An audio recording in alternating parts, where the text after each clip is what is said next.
ഒരു step further പോകുന്നുണ്ട്. ഒരു ലാൻഡിനെ കംപ്ലീറ്റ്ലി മനസ്സിലാക്കാൻ.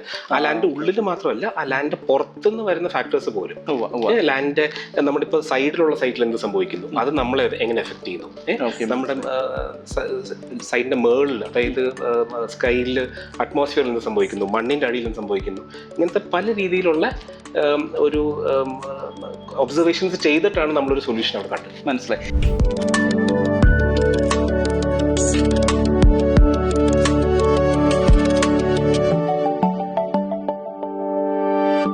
ഇനി ഞാനൊരു കാര്യം ചോദിക്കട്ടെ.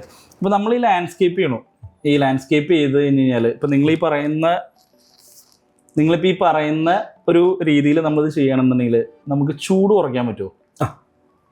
തീർച്ചയായും. ചൂട് ഇപ്പം തന്നെ നമ്മുടെ ഒരു നമ്മൾ ഈ ഒരു കാലത്ത് നോക്കുവാണെങ്കിൽ നമ്മളെല്ലാം സിറ്റീസിൻ്റെ ചൂട് വളരെയധികം കൂടിക്കൊണ്ടിരിക്കുകയാണ്. അതിൻ്റെ കാരണങ്ങൾ എല്ലാവർക്കും അറിയാം. അതൊരു കോൺക്രീറ്റിൻ്റെ നമ്മൾ കൂടുതൽ യൂസ് ചെയ്യുന്നു.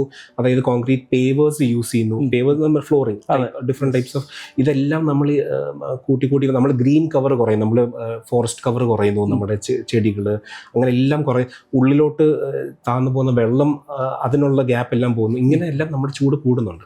അപ്പം ഞങ്ങൾ ഇതെങ്ങനെ അപ്രോച്ച് ചെയ്യുന്ന വെച്ചാൽ as much as possible green cover കൂട്ടുക, പിന്നെ ഇൻഫിൽട്രേഷനും കൂട്ടുക.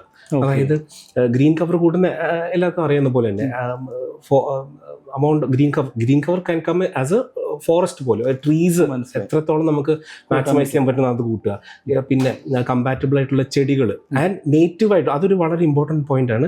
നമുക്ക് എന്തൊരു ഇപ്പോൾ നമ്മുടെ നഴ്സറീസിലൊക്കെ പോയാൽ വളരെ ഭംഗിയുള്ള പല പല ചെടികളൊക്കെ കാണാം. പുറത്തുനിന്ന് കൊണ്ടുവന്നേക്കുന്ന ചെടികൾ കാണാം, വേറെ രാജ്യങ്ങളിൽ നിന്ന് കൊണ്ടുവന്നേക്കുന്ന ചെടികൾ കാണാം. പക്ഷെ ഇതെല്ലാം നമ്മുടെ ഒരു നാട്ടിൽ പറ്റുന്ന അല്ലെങ്കിൽ ഒരു കമ്പാറ്റബിൾ ആയിട്ടുള്ള ഒരു സ്പീഷീസ് ആകണം എന്നില്ല. ഇതെല്ലാം വളരെ നെഗറ്റീവായിട്ടുള്ള എഫക്ട്സ് കൊണ്ടുവരാൻ പറ്റും. So at the same time നമ്മൾ ഈ ഗ്രീൻ കവർ കൂട്ടുമ്പോൾ, അതായത് ഈ ചൂട് കുറയ്ക്കാൻ വേണ്ടിയിട്ട് നമ്മൾ ഗ്രീൻ കവർ കൂട്ടുമ്പോൾ ഇങ്ങനെ നേറ്റീവായിട്ടുള്ള സ്പീഷീസ് ചൂസ് ചെയ്യുക, നമ്മുടെ തന്നെ ഫോറസ്റ്റുകളിൽ ഉള്ള സ്പീഷീസ് യൂസ് ചെയ്യുക. ഇതെല്ലാം യൂസ് ചെയ്ത് നമ്മൾ green cover first of all കൂട്ടുക. അത് നമ്പർ 1, അതാണ് മെയിൻ ഒരു പോയിന്റ്. രണ്ടാമത്തെ പോയിന്റ് എന്ന് വെച്ചാൽ നമ്മുടെ കോൺക്രീറ്റിന്റെ use as much as possible കുറയ്ക്കുക. 100% അത് പ്രാക്ടിക്കൽ അല്ല.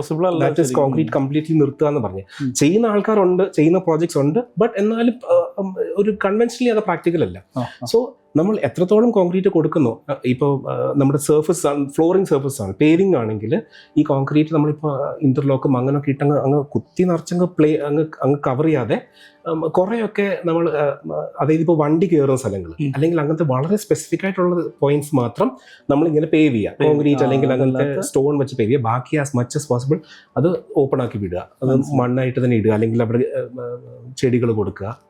പിന്നെ ഒരു സംഭവം എന്ന് വെച്ചാൽ ആസ് മച്ച് ആസ് പോസിബിൾ വെള്ളം, അതായത് മഴവെള്ളം അങ്ങനെ വേറെ സ്ഥലത്ത് നിന്ന് വരുന്ന വെള്ളം പരമാവധി താഴോട്ട് ഇൻഫിൽട്രേറ്റ് ചെയ്ത് പോകാൻ നമ്മൾ ചെയ്യുക. ഇങ്ങനത്തെ കുറേ ചെറിയ സ്ട്രാറ്റജീസ് നമ്മൾ യൂസ് ചെയ്താൽ നമ്മളൊരു ഓവറോൾ നമ്മുടെ സൈറ്റിലും, പിന്നെ സൈറ്റ് മാത്രമല്ല നമ്മുടെ ഒരു നാട്ടിലും ഉള്ള ഒരു ചൂട് നമുക്ക് കുറയ്ക്കാൻ പറ്റും.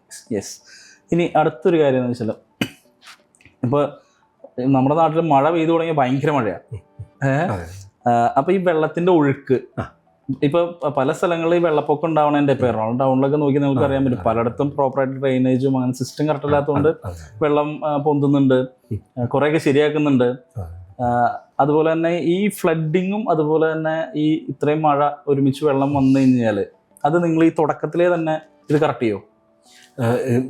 ചെയ്യണം. അത് തുടക്കത്തിൽ തന്നെ നമ്മൾ അത് സ്റ്റഡി ചെയ്തിട്ട് വേണം ഇതൊരു സൊല്യൂഷനിലോട്ട് എന്നിട്ട് വേണം കൺസ്ട്രക്ഷൻ സ്റ്റാർട്ട് ചെയ്യാൻ. അതായത് ഈവൻ ഒരു ബിൽഡിംഗ് പ്ലാൻ ചെയ്യുന്ന മുമ്പ് തന്നെ ആ സൈറ്റിലെ വെള്ളം എങ്ങോട്ട് പോകുന്നതാണ് ആദ്യം നമ്മൾ പ്ലാൻ ചെയ്യേണ്ടത്. അതാണ് അതായത് നിങ്ങളൊരു പ്രോപ്പർട്ടി പർച്ചേസ് ചെയ്ത് കഴിഞ്ഞാൽ ഇമ്മീഡിയറ്റ് ആയിട്ട് കാണേണ്ട ആളാണ് ലാൻഡ്സ്കേപ്പിംഗ് ആർക്കിടെക്ട് എന്ന് പറയുന്നത്. അതെ എസ്പെഷ്യലി ഒരു ലാർജ് പ്രോപ്പർട്ടി, ഒരു 50 സെന്റ് ഉള്ളിലുള്ള പ്രോപ്പർട്ടി ആണെങ്കിൽ പിന്നെയും കുഴപ്പമില്ല. പക്ഷെ അത് ഒരു ലാർജർ ഏരിയയിലോട്ട് പോകുന്തോറും ഒരു ലാൻഡ്സ്കേപ്പ് ആർക്കിടെക്ട് തന്നെ വന്നിട്ട് ഇങ്ങനത്തെ കുറെ കാര്യങ്ങൾ ഫിഗർ ഔട്ട് ചെയ്ത്